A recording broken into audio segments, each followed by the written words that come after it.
आशा भरी एक नई सुबह आई, जब देश के पूर्वी प्रांत के एक छोटे से गांव हिमायतपुर बहती हुई नदी पद्मा के किनारे पैदा हुआ एक प्राण।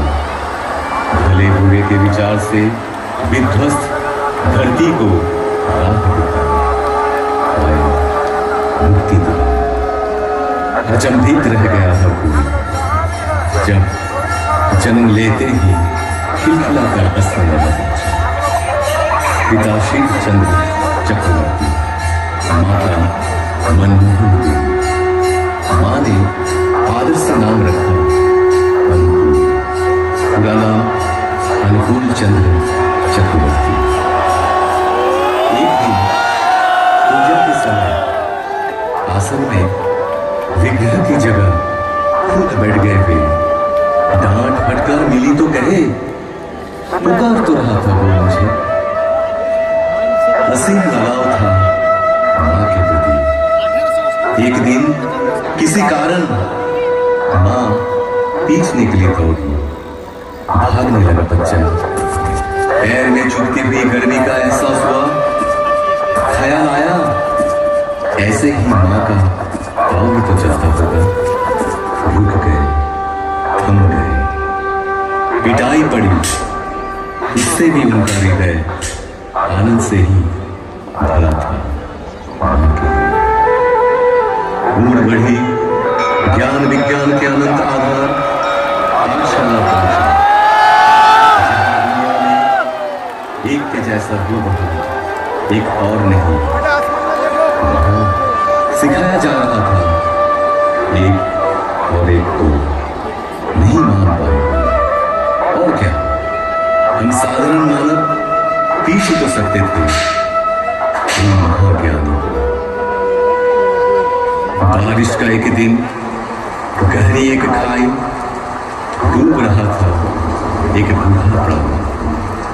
बचाव के लिए पुकार रहा था, हाथ बढ़ाए हुए। जीवन बचा तो बूढ़े ने बोला, क्या तुम मेरे अल्लाह? जिंदगी भर ऐसे अनगिनत हाथ सहारा तो पूछते रहे। उम्र और भी बढ़ती गई। पिता की इच्छा से पहुंचे कोलकाता, डॉक्टरी करने। शहर में बिगड़ सकता है बच्चा, इस एहसास से घर से पैसा तंगी से ही भेजा जाता। बड़ी कठिनाइयों से गुजरे देवी, रहने लगे गरीब मजदूरों के बीच। पर हालात से हार नहीं, असहाय साधारण जनों के हृदय में बहा दिए करुणा की धारा। समय के पलटने पर लौट आए गांव, वहां भी चलने लगा वैसा ही प्रेम और करुणा का सिलसिला। फिर एक दिन महसूस किए, हर बीमारी की जड़ है मानव मन। और क्या, निकल पड़े मन की रक्षा। गांव में सबको इकट्ठा किए, चारों ओर गूंज उठा कीर्तन। कीर्तन में मतवाले जन जैसे आनंद के नशे में छूट। जनता का एक समूह उस भक्ति रस से दूर होती रही सारी मलिनता। रच उठा एक मधुर चक्र, एक एक के प्राण के घेरे में पड़ गए। उनके श्री मुख की वाणी सुनकर नवजीवन पाए सकल जन। साफ दिखने लगा जीवन का जटिल मार्ग भी। ग्रहणग्रस्त धरा को अंधियारा से राहत मिली। जो भी पास पहुंचे तन मन से हुए खुशी। हर एक जीवन की पटकथा परिवर्तन के मूल कारण ही थे वे। केंद्रित कर उनको एकत्रित होने लगे लोग। आए अर्थार्थी, ज्ञानी, जिज्ञासु, संत भी पहुंचे, दुर्जन भी, त्यागी, संसारी, धनी, निराश्रय, निरक्षर सब आते रहे। आशा की किरण में परिस्नात हो। रचा कर्मशाला, रचा ज्ञानशाला, आपूर्ति के लिए आनंद बाजार भी। आश्रय पाने आकर प्रश्रय ही मिला हम सबको, बेहतर जिंदगी की ओर। उनको घेर के जो मंडली तैयार हुई, उसे सब पहचानने लगे सत्संग के नाम से। ऐसे ही एक दिन अचानक उस गांव का सब कुछ पीछे छोड़, कर्म भूमि की हर कुछ त्याग, चल पड़े पश्चिम की ओर, पहुंचे देवघर। साल भर बाद आई देश विभाजन के कोलाहल से ग्रसित राष्ट्रीय स्वतंत्रता। अनगिनत घर बिखरे, अनेक प्राण बिछड़े, निराशा के वक्त कितनों को शरण दिए हुए। शुरू हुई वही कहानी महामानव की लीला का अंतिम पर्व देवघर में ही हुआ समाहित। जो रहे उनमें समाहित, जो रहे उनमें मगन, समुकित हो आज भी पाते हुए अपने जीवन में, हर एहसास में, हर कदम में यजन, याजन, इष्ट भृति के माध्यम से नियमित निरंतर ठाकुर को संग सुधा पाए हुए कई जन आदेश पाकर या तो अपनी इच्छा से, दिल और दिमाग से भी किए कोशिश, पर असफल रहे। वो कोशिश मानो एक तितली के अपने पंख लहराकर आसमान छूने का प्रयास जैसा। उनका संपूर्ण बयान करना कठिन ही नहीं, असंभव साबित हुआ। उनका व्याख्यान हो सकता नहीं, होता ही नहीं। ठाकुर की उपमा केवल ठाकुर ही है।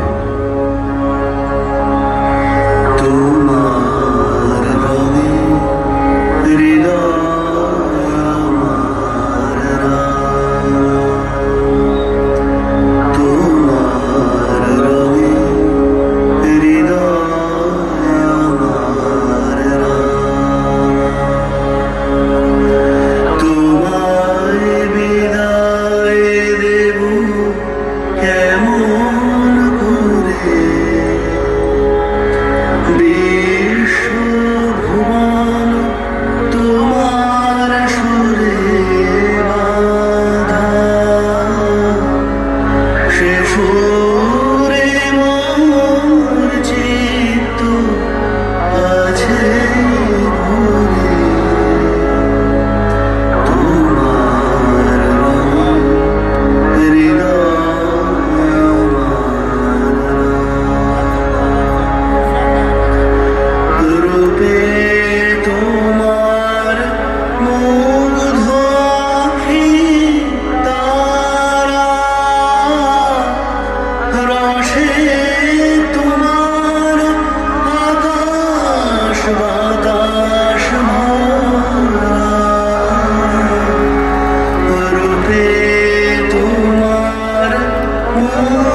পূজ্যপাদ শ্রী শ্রী আচার্য দেব কি জয়। পরম পূজ্যপাদ শ্রী শ্রী আচার্য দেব কি জয়। সৎ সঙ্গ কি জয়। সৎ সঙ্গ কি জয়। সৎ সঙ্গ কি জয়। বন্দে পুরুষোত্তমম বন্দে পুরুষোত্তম বন্দে আর্য পিতৃম বন্দে আর্যপিতৃম বন্দে মাতৃবর্গান বন্দে মাতৃবর্গ বন্দে হং কৃষ্টিদৈবতম বন্দে অহং কৃষ্ণদেবতম বন্দে পুরুষোত্তমম বন্দে পুরুষোত্তম বন্দে পুরুষোত্তমম বন্দে